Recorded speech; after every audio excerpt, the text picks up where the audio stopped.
नमस्कार. माझं नाव बिबराव दिनकरराव देशपांडे. मी राहणार भोकरचा आहे, नांदेड जिल्हा. मी राहतो पुण्यामध्ये.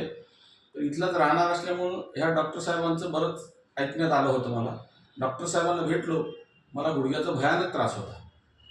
अतिशय म्हणजे चालताच येत नव्हतं. 100 फूट चाललं तरी दोनदा बसावं लागत होतं. पण डॉक्टर साहेबांना मागच्या 25 नोव्हेंबरला भेटलो. डॉक्टर साहेबांनी सांगितलं नी रिप्लेसमेंट करावं लागेल, रोबोटिक नी रिप्लेसमेंट. त्याप्रमाणे माझी तयारी केली मनाची आणि 28 नोव्हेंबरला माझं ऑपरेशन झालं. अगदी यशस्वी ऑपरेशन झालं.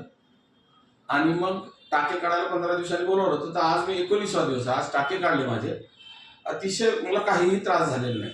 डॉक्टर साहेबाचं खूपच म्हणजे मी धन्यवाद मानतो डॉक्टर साहेबाला. खूपच आभारी आहे मी डॉक्टर साहेबाचा.